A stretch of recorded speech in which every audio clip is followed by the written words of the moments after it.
And hello back again, everyone. Welcome back to Class of Heroes. Last episode, we started our first day of class, or rather, our first day of school. We learned about character customization, how it worked.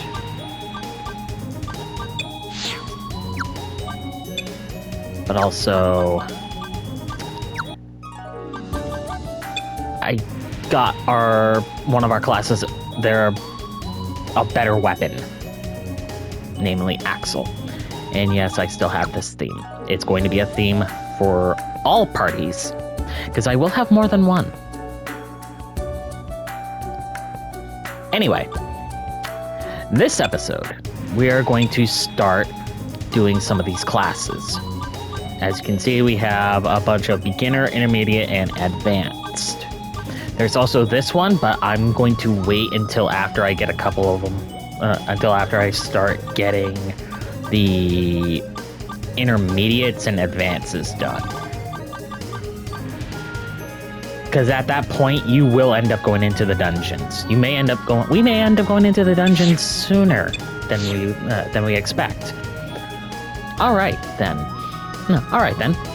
Beginner General Curriculum. This is a task from your homeroom teacher, Miss Yuno. Well, I call it a task, but it's really nothing to worry about. All you have to do is listen to what Miss Yuno tells you. She should be in the office right now. Go there and have her tell you the details. Oh, but as you can tell by her face, she's someone who's really scary when mad.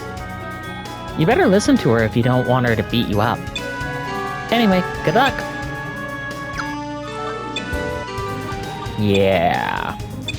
Okay. Ooh, Beginner General Curriculum. Alright. I'm Yuno, the one who will lead you through this. Well, I'm your homeroom teacher, so you should already know me. Anyway, let's start the lesson. I won't repeat myself, so open your ears wide and listen up. In this lesson, I'll tell you the basics of party configuration. This is kind of unnecessary if you are experienced in RPGs in general. You kind of want your ranged units in the back and your close range units in the front. Kind of like what I've got with my characters right now. Though generally speaking, certain classes can switch between front and back depending on what their weapons are. First, let's talk about parties themselves. Parties are like squads made up of 6 people, 3 vanguards, and 3 rear guards. Well, yeah, if you want to think of it that way, yeah. The vanguards use their swords, axes, and other melee stuff to attack. While the rear guards are unable to attack using melee weapons, but can do it using ranged weapons like bows or slings. Once you have the money, it might be a good idea to stock up on gear. The combat courses best suited for vanguard roles are Fighter, Samurai, and Monk. They can equip powerful weapons and armor that lets them withstand many of the enemy's attacks. They're experts at fighting, basically. However, you can't explore the labyrinths with just combat power. You need those on the Thievery course, Thief, so you can disarm awful traps or look around for secret doors. This is another thing that I really should have gone with, and I probably will end up changing one of the classes into a thief. Because, like she said, they're good for disarming traps and looking for secret doors. You also need those on Divine courses, Priest or Bishop, to treat wounds and debuffs gained in combat, kind of like what I've got for Ina. And you would be wise to have those on the Wizardry course, Mage, for their excellence in magic attacks, like Altair. It's not all about power. You need to build a balanced party if you wish to stand a chance in the labyrinths. Basically, you put combat courses like Fighters, Samurai, and Monks as vanguards, and in the rear guard, You have those on Thievery, Wizardry, or Divine courses. Those are the basics and the core of party configuration. Never forget them. Though priests are fairly strong, so you could put them in front. This is also partially true, but I prefer keeping my healers in the back because, well, for the most part, they're going to be used for healing and cleansing of debuffs or even giving buffs. But ultimately, you should figure it out yourself by trying different party compositions. You know what? I'll tell you some details too. Though this is something you'll learn if you just fight long enough, so feel free to ignore it. First, I'll start with item identification and equipment synthesis. Equipment synthesis is something that will get brought up in the Wizardry course, because that also counts as kind of teaching you how item synthesis works. After you explore a labyrinth, you can identify the items you gained and synthesize or upgrade new equipment. But identification and synthesis can only be done at the school's store and lab. And it costs a good bit, so it's not all sunshine. That's why you can get some use from bishops who can identify unidentified items and alchemists who can synthesize them. Bishop and alchemist are courses related to items and production. They're very good for your finances, so I imagine you'll treasure them later down the line. Next, let's talk about course changing. Changing courses is like changing your job, but in the context of school. For example, by switching someone from a divine course to a combat course, you could create a fighter who also does healing. This is another benefit to the course change that I never touched on last episode.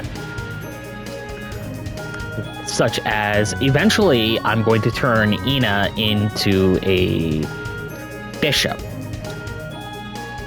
She'll gain all the benefits from the healing magic while actually adding on certain black magics that people like Altair will come. I'll also, I probably should have done this with Iroha first. I should have made Iroha a magic user and then switched her over to samurai. That way I could have a kind of magic knight kind of deal.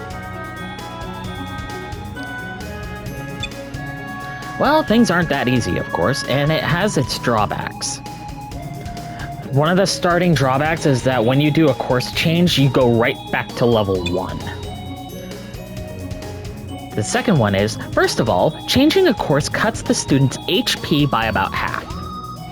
So if, say, you decide when you got a character to level 10, you want to change their course to a different class, their overall HP gets cut in half, especially since you're going right back to level 1. But they will gain the benefits that were mentioned earlier. Do it too many times and the HP would drop so low that things would probably get messy. Also, when you change courses, the skills you can use change depending on the courses. And if a spellcaster changes courses to something else, they can learn more spells. Again, this is kind of why I'm having Ina later on change to a bishop. By that point, she'll have all of the stat requirements to be able to pull it off. However, each course has different schools of magic and a different number of spells they can learn. So you may sometimes regret changing courses. For an example, here's something you can do to learn many spells. You start as a mage, who can learn attack spells, and change into a priest, who can learn healing spells. Then, you change into a psionic, who can learn many support spells. As I said before, each course has a maximum amount of spells they can learn from each school of magic. Altair, I'm going to actually change from his mage to a psionic, mainly because I've never used a psionic before, or I may just end up changing him to an alchemist. Flare is going to go from being a ranger to a thief. By that point, she should have enough speed to warrant it. And also, I want to be able to have the benefit of looking at trapped chests, because, like they said, chests can be trapped. and it's not just the dungeons itself that can be trapped as well, but we'll learn about that later. So, if you have spells you want to remember, it's important to forget the spells you don't use beforehand. Anyway, you need to keep in mind what skills and spells you ultimately want to have, and what kind of role you will play in your party. That's why your course changes should have some sort of plan behind them. Anyway, that concludes the beginner general curriculum. It's the foundation of party configuration, so make sure to review and remember it.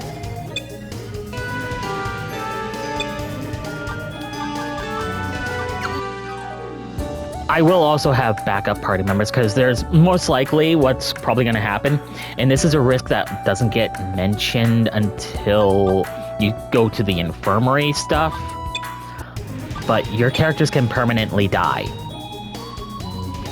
Revivals can fail.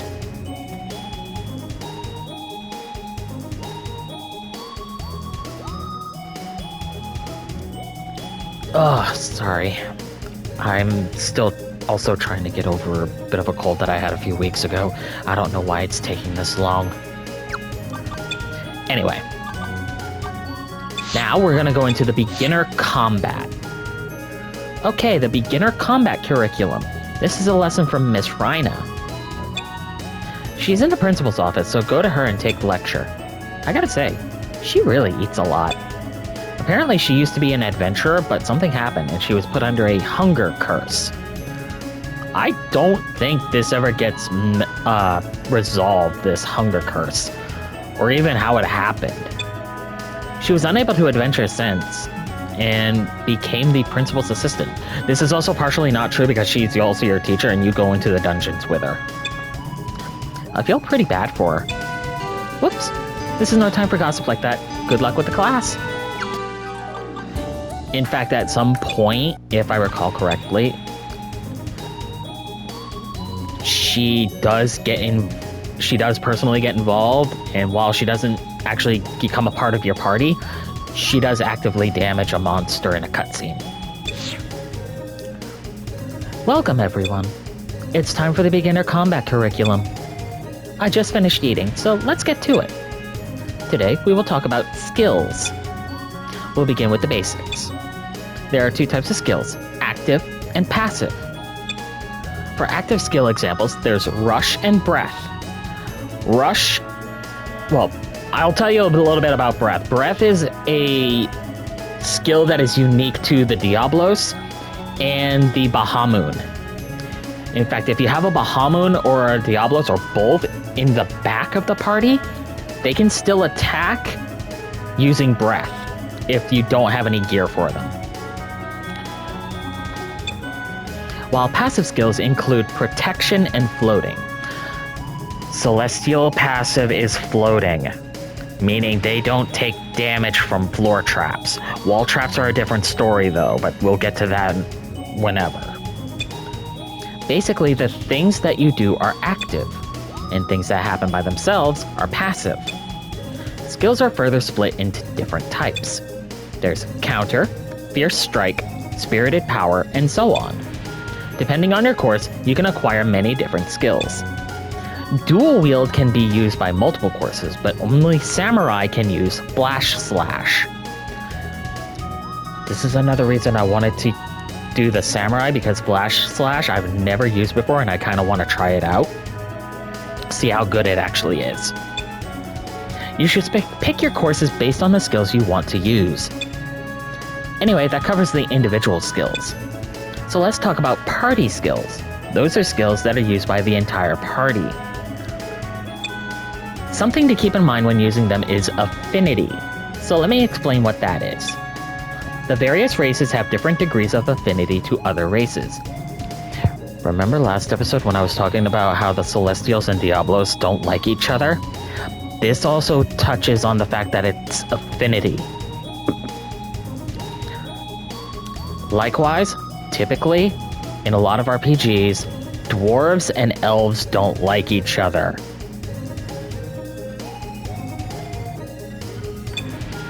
And this affinity influences the power of the party. For example, elves and dwarves don't get along, and Diablos don't get along with anyone except gnomes. Okay, so I was only partially correct in that the Celestials and Diablos don't get along. But Diablos don't really get along with anybody except for the gnomes. But there's a bit of a lore reason behind why Diablos don't get along with anyone except the gnomes. And I believe, if I remember correctly, it's because gnomes are essentially homunculi with actual souls placed into them. However, humans, Celestia, and fairies are all on good terms. Pretty standard for RPG standards. Even, like, fantasy setting or anime to have this kind of thing. That's why it's important to keep races in mind when making your party. They may greatly influence the power of the group and your allies. Notice she never mentioned anything about the Felper. It's not just races you should keep in mind, though. Alignment is important, too. If good and evil students are together, the party's affinity suffers for it. Neutral gets along with just about everyone, so it really wouldn't matter if you had a bunch of neutral party members, but you do have to remember that certain classes are affected by affinity. No, well, not affinity, alignment. Wow, I'm thinking of affinity as this affinity class is taking its toll on me already. So make sure you build your party in a way that prevents that from happening. It's not really all that possible unless you did a party of all Felpers. Though there are ways to increase affinity between your party members, no matter how bad it may be at first. Remember that gauge that showed up twice within the past 2 episodes? And you know you've seen it? That gauge is for party skills, which we'll get to what that does. That's where the party skills come in. They require cooperation between party members and members who cooperate I swear I said it last episode, I'll say it this episode. I need speech therapy. And members who cooperate grow closer to each other. So, even if a pair's affinity starts off low, cooperation would gradually make them overcome their differences and get along. In short, it's like adolescence at its purest. Anyway, that concludes today's lesson. Do come to me again if you have any questions. In short, the affinity is what's going to cause more damage. The higher the affinity between all of your party members, the greater the damage. Any affinity, like say dwarves and elves not getting along, starts off low but gets higher the longer they work together. It's the same with Diablos and every other race. I'd appreciate it if you bring something to eat too. And there's the curse. There, see? Also, concerning skills, let's go into the status menu, and you'll see that the fighter gets the Fierce Slash. It also gets dual wielding, True Duel, which is equipping all weapons except throwables in both hands. But there's also the Soul Preserved, which allows you to reincarnate, meaning death is not truly going to be all that difficult, but this requires all your character to be at level 99. All of these are level requirements.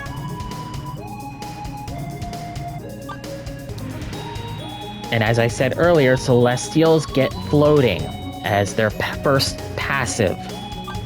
Spirited Power increases damage to ghosts and the undead.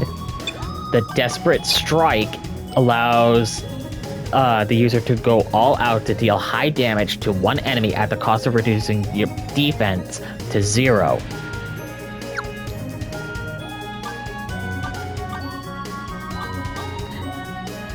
Celestials, and I believe Valkyries, and I believe the Valkyrie class, I could be wrong on either one of these, are the only ones that are allowed to do Soul Preserved at level 85. Don't know why. It could have something to do with lore, I don't know. But that's it, that's the thing, that's the gist.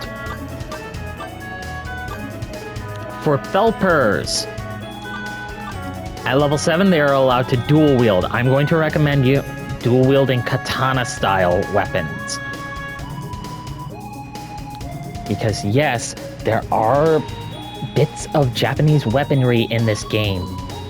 Even Chinese weaponry.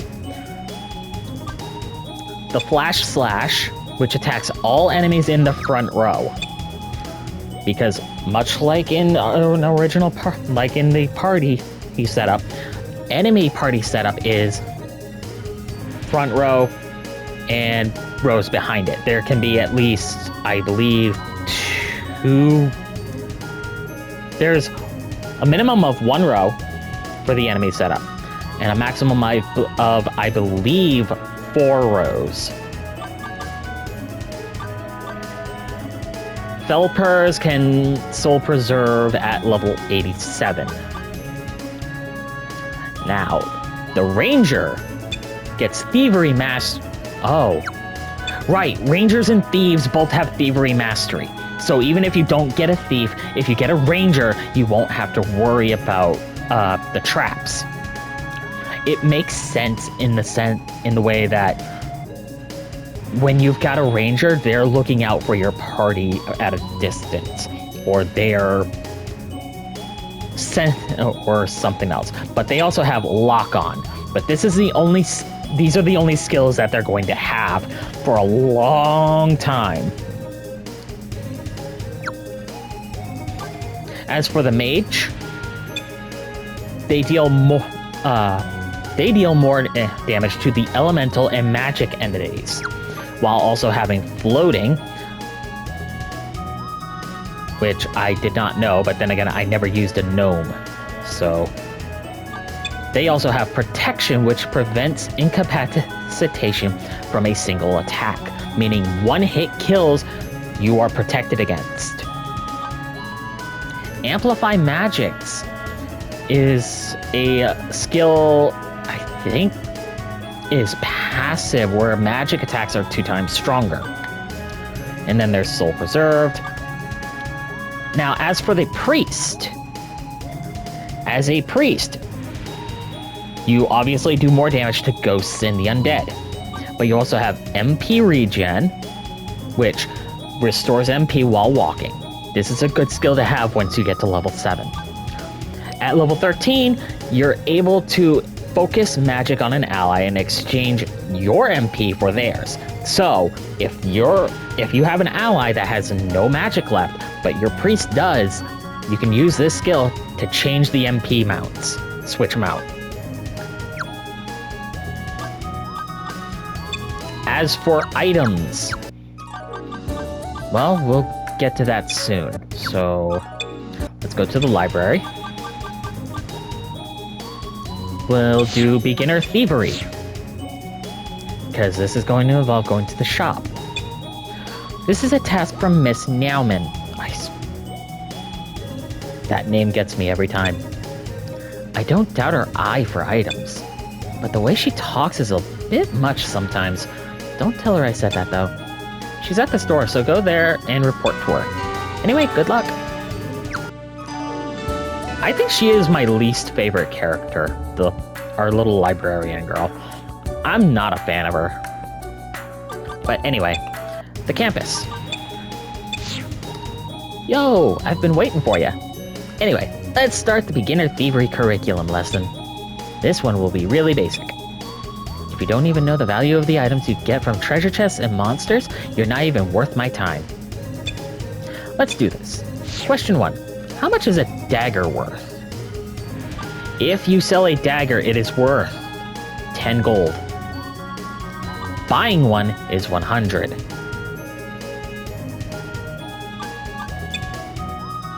You're not taking my class seriously, are you? You fail. Start again. In this case, she was talking about selling. Correct. Well, that was an easy one. Anyway, next. Question 2. What can you equip alongside slings? Sling ammo. You cannot use a sling without ammo, and that's usually rocks. If you have ever seen online someone using a sling and it practically breaking the sound barrier. There's a reason. Ooh, not bad. It's pretty obvious, though. Anyway, moving on. Question 3. Which is more expensive, a talwar or a longsword? The talwar is the most expensive. Yep, a talwar costs 500 more. Okay, you got them all right. You know what's what, don't you? Looks like you're good to move on to the next one. That's it for the class. See you around. You'll see that a lot of these lessons are basically just quizzes, but some of them will actually do field work. And to go into what they were saying, to what she was saying, this is your sling stone, this is your ammo, it's unlimited. This is the sling itself. But not only that, it says, for course, all of the classes can use it. It's one-handed, but it hits for 2 times. No, but it hits 2 times. You've got your accuracy, you've got your range, which will be either S, M, or L. S is short, M is medium, L is long.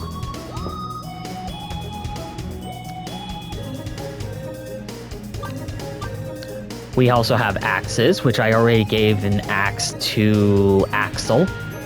I know what I said. This right here, do not get this. Do not get this, please. It's 1 damage straight up, but it has the effect of paralysis. Next, we have the swords and the katanas. Like she said, the talwar is the most expensive by 500. You can see it in the price. The longsword is 3,000, talwar is 3,500.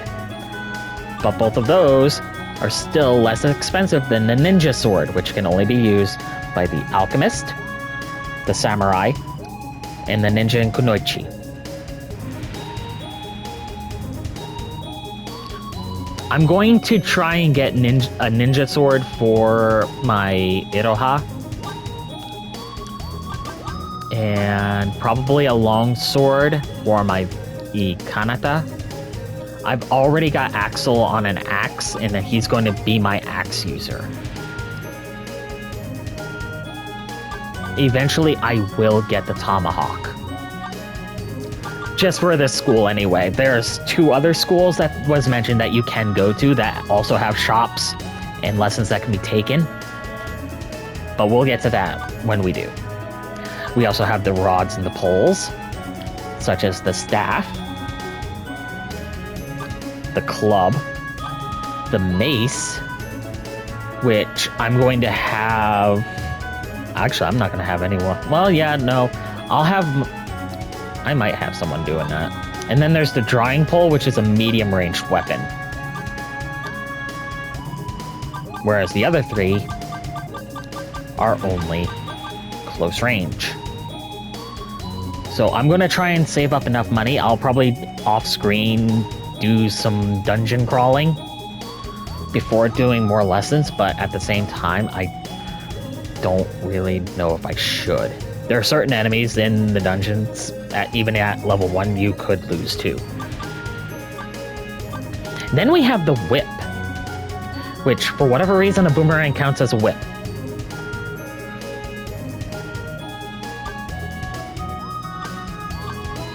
And then there's the knuckles, which are also close range, but they hit more. There's also the double L, which is really long range. And I fully intend on having my ranger using the short bow, or any bow for that matter. There's also the shields and the armors, but some of these aren't really all that great. Personally speaking, I would rather just dual wield 2 weapons and just do more damage. The only reason I would ever take any sort of shield would be for if I need certain protections, because there are some shields that do certain effects for when you equip them. And then there's the top piece for the armor, which will give you evasion bonuses and defense bonuses. I'm going to personally recommend the kimono for your samurai, your ninja, your kunoichi, your monk, and your alchemist. They give a lot of evasion, and you're going to want that. The robe, I'm going to recommend for your priest and your bishop, and maybe your Valkyrie or Lord if you have them. And then we have the pants, which really don't give a whole lot. I mean, the Legacy bottom I would give to everyone because of the evasion boost, even if it's just 1 point. There's also the headpiece, which the best one gives you more defense, which for low defense characters like your mage would be really beneficial. And there's also the gloves and the shoes. You basically got 5 pieces of armor that you can utilize. But your party starts off with the Academy shoes, which don't really give a benefit, as well as the Academy bottom and the top. They don't give a benefit. So, what you're going to want is something like the Tabby and the Master shoes, which improve accuracy for the Master shoes and evasion for the Tabby. And then there's the accessory, which every RPG has an accessory slot. Cloak gives the defense, the cape gives the defense. Friendship ring nulls affinity, which means affinity consequence, which means negative affinity gets nullified. The heart charm is affinity release. Honestly, I have no idea what affinity release does, but then again, I've never used a heart charm. We also have the Academy cuffs and the Goemon's pipe, which if you use it, escapes from combat, but it gives Thief Plus when you equip it, meaning thievery could be used on just about any class that has it, or even just improving your thief's capabilities. Now, items, usable items. There's a ton here, and there's a few that I want to touch on. There's healing items, whether it's for HP or getting rid of status ailments and debuffs. Then there's ones that straight up tell you what they cure. There's the smoke bomb. There's there's torches. Oh god, that's gonna kill me. The warding salt does what it says. It negates magic effects, and it affects all enemies. This means that any buffs that the enemy puts on itself, you can use the warding salts and it will nullify that. The crystal orb allows you to see the surrounding area. The return ticket and the lets you escape the labyrinth. The transport ticket transports you to a place you've been to. The Wyvern summoning ticket, which is really good because it lets you fly about any location you've been to on the world map. But you have had to have been there first. I recommend saving up some money to get at least 1 or 2 Wyvern summon tickets. That way, if you need to go back to, say, you've been to Rantslate and you want to go back to Rantslate for something, you get and use a ticket, and you can just immediately go there. Then we have combat-based items such as the flame bottle and the grenade, which do damage to one enemy. There's hex usable items, which target one enemy based on elemental damage. And then we have the Angels tier, which revives corpses or ashes with 1 HP. This is the only time where where a revival item is really good. Because otherwise, if you don't have Angels tiers, or if you don't have enough money for one, your party member is gone. They cannot be brought back otherwise. As for these 3 maps, I recommend 5 novice maps. You only need 5 because there's only 5. Well, I should probably show you, because otherwise I wouldn't be able to do it justice. So we'll go into the Novice Road.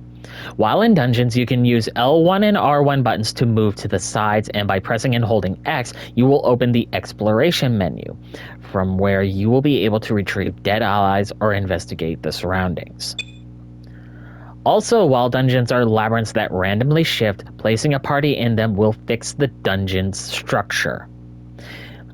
Use multiple parties to make exploring easier. You don't necessarily have to do this, but they will tell you that, hey, you can.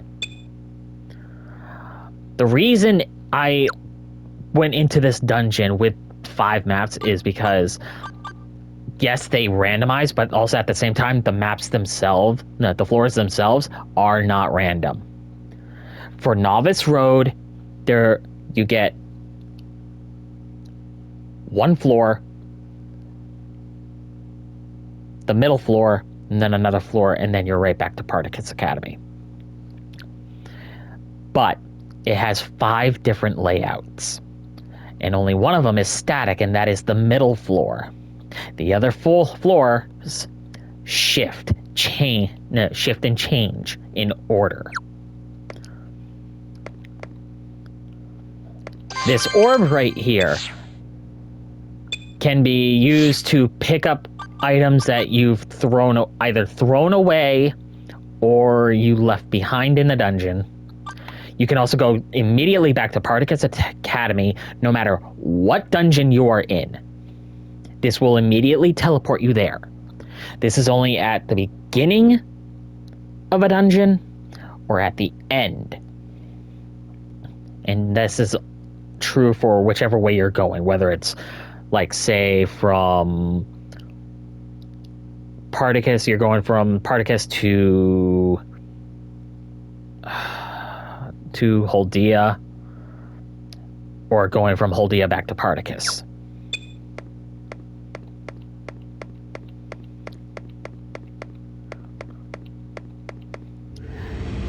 Now, as you see, I've explored a little bit, and even in the map menu, you can do automatic movement.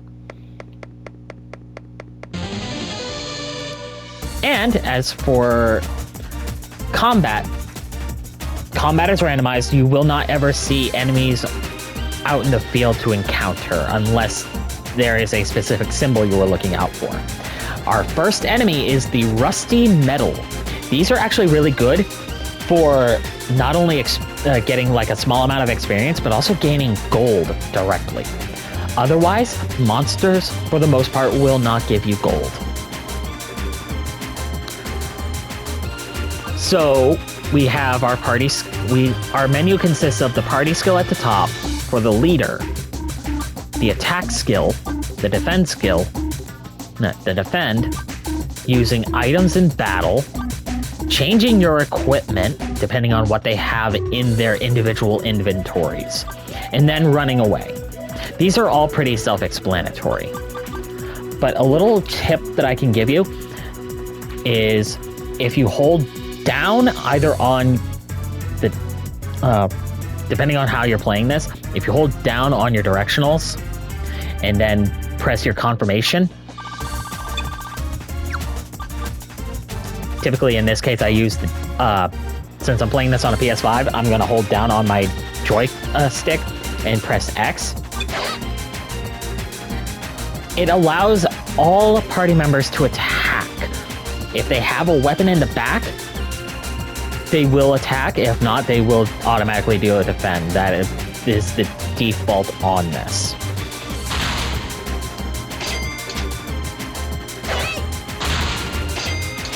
If they're magic users in the back and have no weapons, they will just automatically defend. They will not use a magic skill. And as you can see, when you win, you get some experience. You may end up getting random materials, and if they drop gold, you will get a certain amount of gold. In this case, I got 35 experience, I got 1 material, and I've got 2 gold.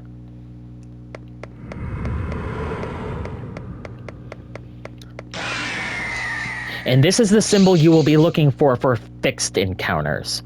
No, for fixed encounter spots.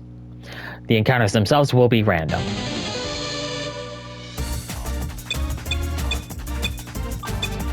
Now, as for magic, we have Wizardry, Divine, Psionic, and Summoning.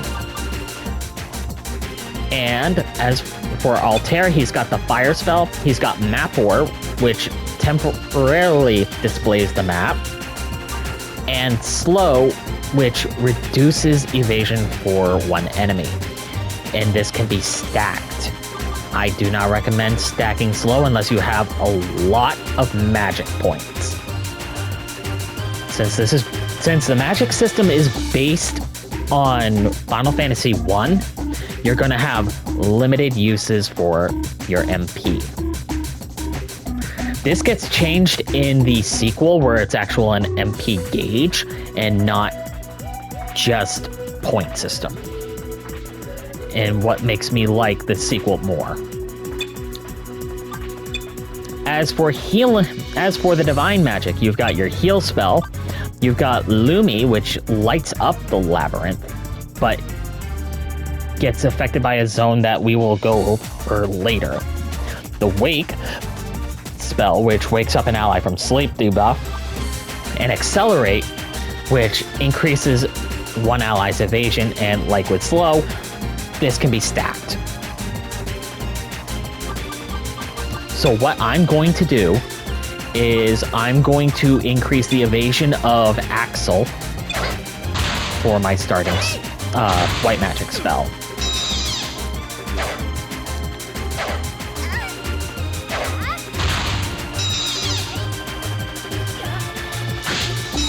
Your evasion also dictates how much defense you have. And there's also an off chance when ending a battle that you will discover a treasure chest. Your ranger can check to see if it's got a trap. In this case, we have a stone trap.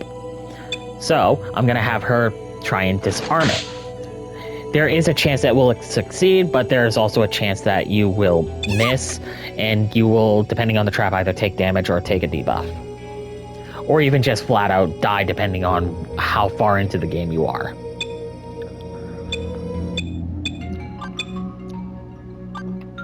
White magic, much like with a lot of other RPGs, can be used outside of battle.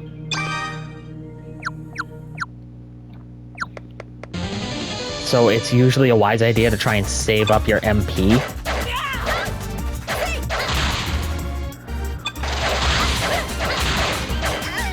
You should also consider having weapons that have high accuracy, because that means you are a better chance of hitting. You will, by default, start with low accuracy. In fact, Altair and Ina both have 0 accuracy. Ooh, a strange substance. Okay, so another thing that they never tell you in the game is that certain classes can, actually they did tell you in the curriculums. Certain classes can identify items.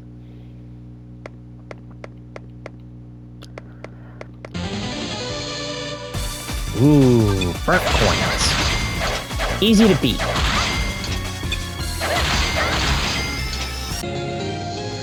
77 experience. We get an ancient coin item and a material. The ancient coin items are sellable items. They will net you more gold in the long run. So I suggest staying at least in one floor at a certain section, grinding them out. Ooh, that's not good. That is not good.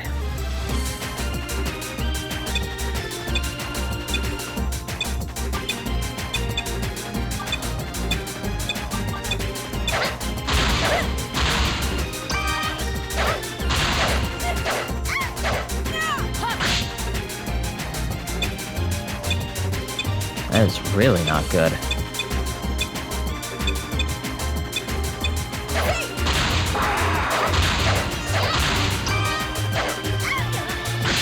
Oh, that is bad.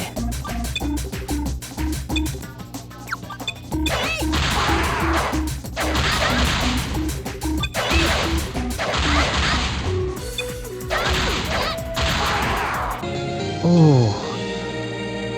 12 gold, huh? Scrap. Okay. I'm just gonna go right back. And I'm gonna teach you all something that will save you a lot of money, especially early game. If you go into the dorms, you can restore characters' magic uses. HP input items in the storage. Also, while you can configure your party here, you cannot create new characters or delete them. This is why the dorms are essentially your inn. But here's the thing, and this is a nice little exploit. You can, if you restore only your MP, you don't have to spend any money. Your HP and MP costs gold, and depending on where you are, it might be more or less. So if you're scrapped for cash, just restore your MP for your healer, and then just do healing that way.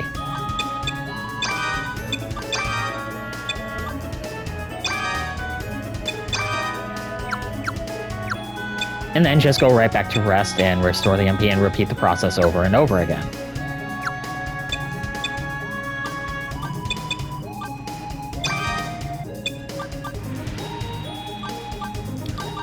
Let's see, that should be everyone, so I'm just gonna top off Ina's MP. And right now we currently have 383 gold. So, if we go into the shop and use the identify, we can identify a lot of different things. In this case, I'm going to identify the ancient coin and see that it becomes an ancient bronze coin. We can then sell it back for the same amount of money and then get it back. But if you have certain classes, you can do this for free.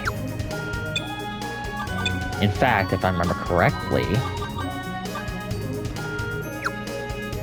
there was a skill, I can't remember which class had it. I might end up going into my other file, and I might do it on screen too, but you can identify which items are where. In fact, I'm going to do that right now. In fact, I'm going to save now, and then I'm going to... How do I... Also, in the settings, you can set this to easy, normal, or hard. I'm just going to keep it on normal.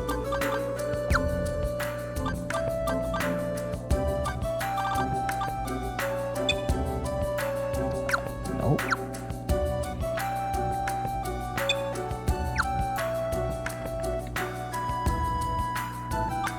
I don't remember how to... Huh.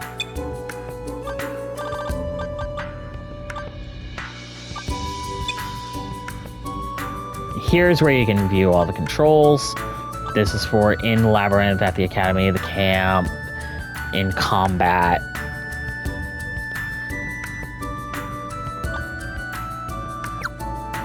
Just about everything that you need to know.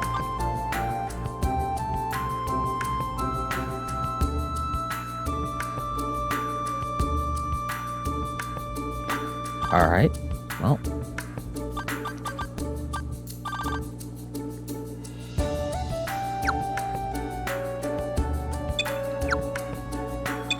I don't remember how to do it. I could have swore I could have been able to.